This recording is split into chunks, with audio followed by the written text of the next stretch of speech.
Thank you so much to my engineer. I don't want to waste too much of our time because time is so precious with somebody like him. And I'd like to welcome on the Star Radio UK, the one and only Simon Epka. I say good evening. It is the 31st of August 2022. Welcome to Star Radio UK, Simon Epka. I hope you can hear me back there. Yeah, I can hear you now. Okay, well, your images is still being worked on, but I can see you. But I know the engineer, and right there you got him there. Let's just leave him there. Let's get his face up there. I think that is still coming up. While we are still getting the picture coming up, let's go straight to it because of the time constraint. There is an issue in Nigeria, and my topic this evening is there still a fair justice system in Nigeria? We have two cases that are very, very important to so many of us. The one that we will discuss to start with, we will probably go a little bit into Chief Sunday Igboho. I also want us to discuss about, our brother, our own one and only Mazi Nnamdi Kanu that was renditioned and kidnapped back to Nigeria. And the question, Simon Epka, is there a fair justice system in Nigeria? And I'll give you all go ahead while I just keep quiet. Thank you very much, my dear brother Koiki, for that question, and thank you very much for bringing me here, this day, because the time again has come after we experience tribulation, challenges, and all that, and now we are getting back to our feet, and the struggle continues as usual. So thank you very much for bringing me to this program. Yes, your question is very, very, very, I would say, an important one at this particular point in this struggle for Yoruba nation and, of course, for Biafra. We know from the onset, anybody that is part of Oduduwa Yoruba nation and Biafra nation, and by extension, some part of the Middle Belt have actually joined the league, you will know that you will give up on Nigeria, anything Nigeria, including from their justice system, judiciary, and everything has collapsed. And what happened today, if I'm not mistaken, I do not know whether that judgment was today or yesterday. Was it yesterday? Okay. When I read that news, the only thing that caught my, I was very curious and eager to know the name of the judge. And that was the first thing I did, is to check for the name of the judge. And when I checked the name of the judge, he was addressed like Haruna, right? Something Haruna? Yeah. Yeah, you're right. Something is Muslim. Usman, yeah. No, yeah, Muslim Haruna or something like that. So anyway, and after I saw the name of the judge, and then I take a very quick look down the verdict or the comment from the verdict from the judge itself, and then I see how the judge rated the verdict of the previous court, of the previous judge, where he said the judgment was his personal, as a personal matter or something like that. It was unlike any judge to have rated a fellow judge in his judgment. So it was. So when after seeing that, I say yes. Justice Muslim Hassan. Yes, Justice Muslim Hassan. Thank you very much. So if you go down, because I don't have it here, this is very prompt. If you go down to that article or the wording from that judge, you are going to see where he made a comment, tried to ridicule the previous judge, where he said the decision was that the court lacked jurisdiction. Yes. And the judge made a decision on personal matters, or, there's a way he put it on that place. So when you look at it, you will find out that it is no longer, this is no longer judiciary. It is now the Northern Nigeria versus southern Nigeria. It is now a secular state of the southern Nigeria. I can just help you quickly. Justice Hassan, in his judgment, held that Justice Ladiran Akintola acted on the wrong principles of law in awarding the cost to Igboho, adding that the judgment of the lower court was not supported by any evidence by the two affidavits. He said Justice Akintola cannot assess damages using his own conceived parameters, as there was no evidence that quoted the value of the damages at Igboho's residence. Thank you very much. His own personal parameter. That's what I wanted to say. He used his own personal parameter. That is, below the belt. As a, as a judge, you can't belittle and ridicule a fellow judge by saying that he got the verdict was as a result of his own personal parameter. That personal parameter comes from the context of being a Yoruba judge. And what every other person should understand now is that what is going on is no longer about judiciary, about justice, about fairness, about equity. No. What is happening now is the North versus South. It is the Sharia North versus secular South. That is what is playing here.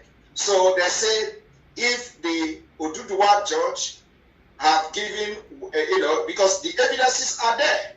The DSS did not deny killing people in Igboho's house. The DSS did not deny taking people hostage and kidnapping them from Igboho's house, because that can never be called arrest. DSS have never denied going and shed blood, innocent blood, and even ordinary animals were also humiliated and killed.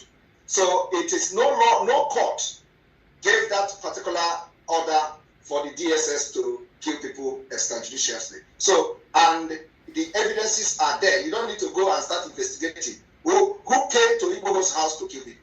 Who came to Igboho's house to apprehend people and kidnap them? To DSS Abuja. The people they took away from Igboho's house are the exhibit. So what evidence are you looking for? And the people that they took from Igboho's house went to court. So what evidence are you looking for? On the process of kidnapping the people from Igboho's house, people were killed. So what evidence are they talking about? So when you look at the judgment, you are going to know that it is now, they are now coming openly. They are not scared of anybody, and they don't want to shy away from the fact that Nigeria is already divided. It is now the secular Sharia state and the Sharia state versus the secular southern Nigeria. So they are dividing Nigeria into two, first of all, before going into pieces. Now, the issue here is that after the judgment of the previous court, they went underground and said, okay, is it not Nigeria? Elephant can fly. Let us bring this man, anybody from the Fulani man, let us bring him. It's the same judge in Nigeria, and let him come and overturn his judgment. And they didn't even want to do it in a civil way. Rather, because it lacks everything ethics. It lacks everything that the judge have legal knowledge, even know how to address a fellow judge in public. Everything was lacking. So you cannot come and give a judgment and start berating another judge who may be more educated, more knowledgeable, and more sound than this person they are called Haruna now. So, and then after that, it was not enough. They have to say that he got the evidence from his own personal parameter. How can you substantiate that with evidences that are everywhere? So, my people, it is a call. This particular judgment is a call for everybody to wake up. The same thing was the reason they installed Tanko Muhammad. Everybody knows the Tanko Muhammad came primarily for the election to make sure that nobody will win the election, especially those that those that want to be part of the governing council of the federation, or those that want to win election, from governors to all that. They want Tanko Muhammad to be there in case anything happens. He is going to do the exact thing this man did now to Sunday Igboho. So it is called the 1989 Declaration, Abuja Declaration of 1989 is what is played. The effect And the outcome of Abuja Declaration is what is taking place now. Because what it means is that take position as much as you can within Nigeria state and change demography. Anything that is going to go against us taking over Nigeria, you go and turn it around. Anything that is going to favor any other person, you go and turn it around. That is why you have them. That is why you have them everywhere. So, my people of Ududua Nation, I am here again because whenever something like this happens, we run to each other. Whenever the scratch comes, we run to each other. And that's exactly what I have come here to do today. To inform you people that the time to wake up is now. I am telling you that more shocker is on the way coming. But we are going to disappoint them.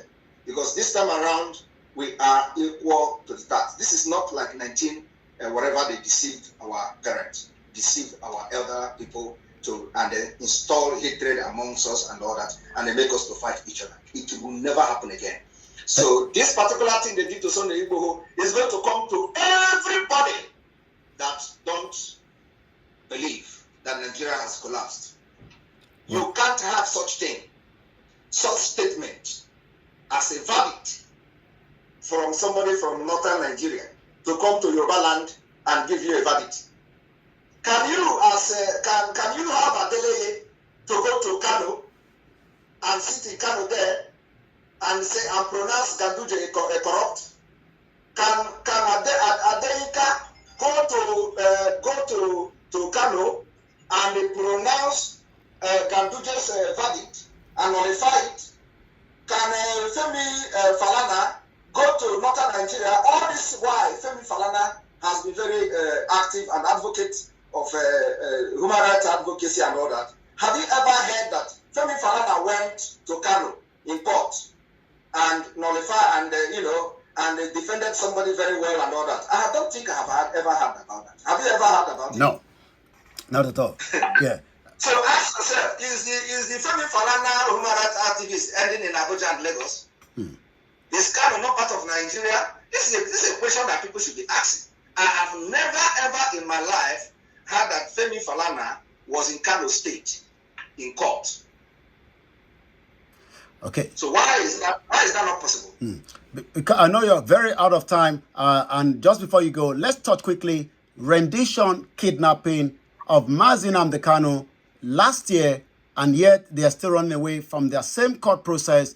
As we know, as we're waiting for Nnamdi Kanu to be brought again October 11 in just about a few months from now. Quickly. We never believe in the judiciary in Nigeria. They have robbed us so far so good. Mazi Nnamdi Kanu have witnessed what we call the miscarriage of justice. His case has never been tried. Are you aware of that? No. Now I'm telling you for the very first time. Mazi Nnamdi Kanu case has never been tried. So how do you get justice from a system like that? A system that committed crime by kidnapping, committed international crime. The system will now come to try, or while he committed a crime, international crime, breaching international treaty and law. The system will now come to give justice to the person they spent money to kidnap. We are looking at how that is going to be possible.